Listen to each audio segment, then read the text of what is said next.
Hello students, this is Dharmendra Kumar and welcome to the Raghuvansh convent school online classes. Students, आज Monday है और आज हम साइंस पढ़ने वाले हैं। तो साइंस में हम पढ़ रहे थे फोर्स एंड प्रेशर्स। फोर्स तो हमने पढ़ लिया था, प्रेशर हम पढ़ चुके थे, प्रेशर की डेफिनेशन हमने देखी थी और कुछ टाइप ऑफ प्रेशर्स भी देखे थे। नाउ इन दिस क्लास हम लोग पढ़ने वाले हैं।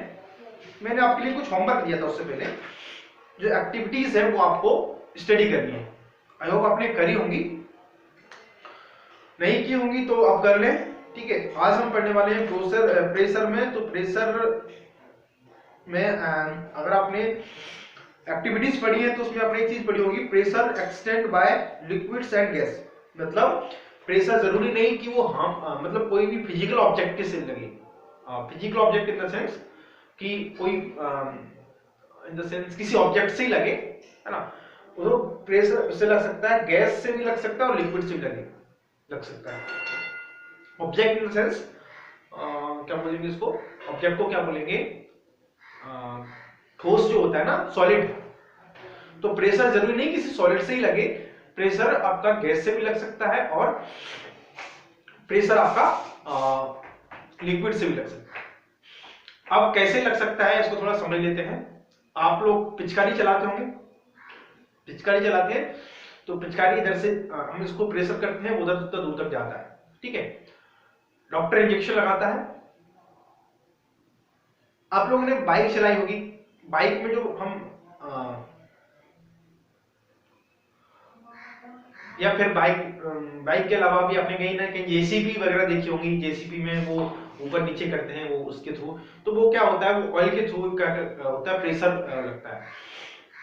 बाइक्स में आपने जो ऑयल ब्रेक्स आते हैं ना, तो वो ऑयल के मतलब हम उधर से उसको प्रेस करते हैं ब्रेक को, तो फिर वो ऑयल के थ्रू उसमें क्या जाता है, प्रेशर जाता है, ठीक है। तो ऐसे बहुत सारे एग्जांपल हैं। कुछ छोटे छोटे एग्जांपल तो यहाँ पे भी देखने को मिले हैं।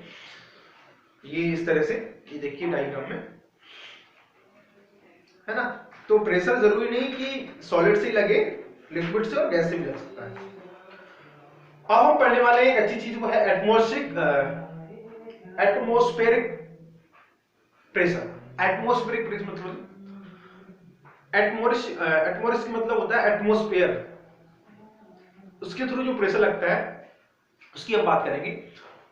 आपने 6th क्लास में 7th क्लास में ये पढ़ा होगा कि जो हवाएं चलती हैं, जो साइक्लोन्स आते हैं, वो सब प्रेशर, और जो तूफान वगैरह आते हैं वो सब प्रेशर की वजह से आते हैं, है ना। अब प्रेशर की वजह से आते हैं, तो ये कौन सा प्रेशर है जिसकी वजह से ये होता है, ये है अपना एटमॉस्फेरिक प्रेशर। कहीं हवा में दबाव कम होता है, कहीं हवा में दबाव ज्यादा होता है, तो जिससे हवा क्या होती है, कम दबाव से ज्यादा दबाव से कम वाली दबाव की तरफ जाती है। अगर हम थोड़ा सा इसको ऐसे समझते हैं, क्या होता है कि हमारी जो अर्थ है उस पर ऑलमोस्ट पानी है, ये तो सबको आपको पता ही है। जब हम उस पानी पे सूरज की गर्मी पड़ती है, सूरज की किरणें पड़ती हैं, लाइट पड़ती है, सनरेज पड़ती है, तो वो इवेपोरेट हो जाता है, ठीक है। इवेपोरेट होता है मतलब क्या होता है, वो बाष्प बन जाता है ना। जब बाष्प बन जाता है तो आपको सबको पता है कि गर्म जो हवा है ना, वो हल्की होती है, वो ऊपर की तरफ जाती है, ठीक है, ऊपर की तरफ जाती है, तो जो नीचे की जगह है वो खाली हो जाती है। आपने पढ़ा होगा ना, तो उसकी तरह से पूरा साइकिल तैयार होता है।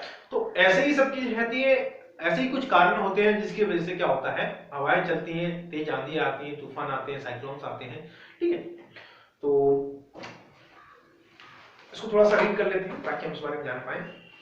You know that there is a air surrounds us, हम सब, हमारे आसपास एयर है। This involves of air is known as atmosphere. इसको क्या बोलते हैं, हम एटमॉस्फेयर बोलते हैं।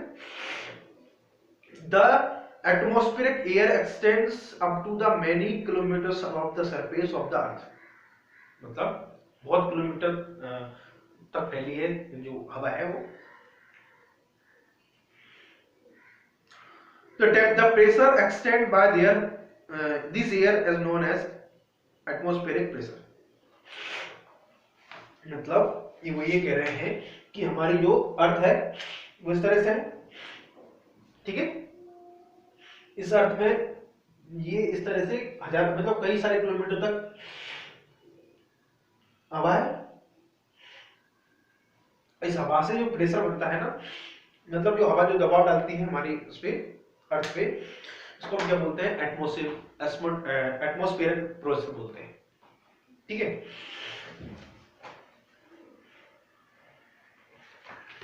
ये कुछ एक्टिविटी है आपके लिए, और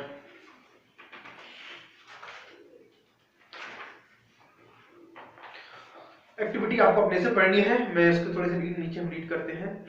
When you press the sucker, most of the air between its cup and their surface escapes out. The sucker sticks to the surface because the pressure of atmosphere act on it.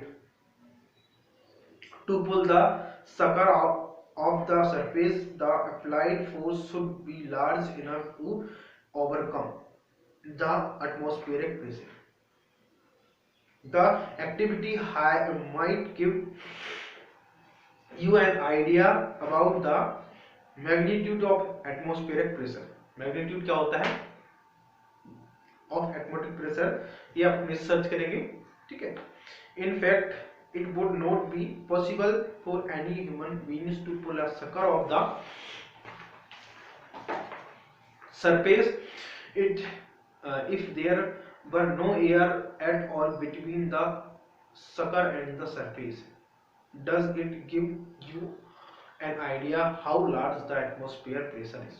तो इससे आप एक idea लगा सकते हैं कि जो हमारा एटमॉस्फेयर है वो कितना लार्ज है। If the area of my hand is 50 centimeter into 50 centimeter, how much force are here in exerted by hand?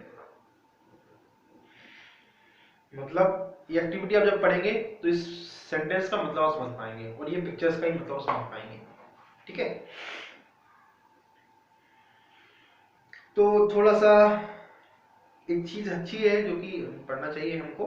Did you know, क्या Otto Guericke German scientist of the 17th century, 17th century में एक German scientist हुए थे, उन्होंने experiment किया था, एक innovated a pump to extract air out of the vessel with the help of this pump. He demonstrated dramatically the force of their pressure. He joins two hollow metallic hemisphere of 51 centimeter diagram each of the pump air out of them. मतलब क्या है, hello metallic का मतलब क्या होता है, गोल हो जो आधे हो, है ना। जैसे कि आप देख रहे हैं ये दोनों आधे आधे हैं, ठीक है, और वो जोड़ दिए उन्होंने, ठीक है, और उसमें से जो हवा थी वो बाहर निकाल दी पंप से। Then he employed 8 hours or each hemisphere of pull them apart. और उन्होंने क्या किया, 8 घोड़े इस साइड लगाए, यहाँ से डायग्राम आप देख सकते हैं ना, दोनों साइड 8 घोड़े लगाए 8 hours, और उनको बोला कि भाई आप इसको मतलब उनको खींचने के लिए, ऐसा क्या फिगर में देख पा रहे हैं। So great is the force of air pressure that the hemisphere could not be pulled apart.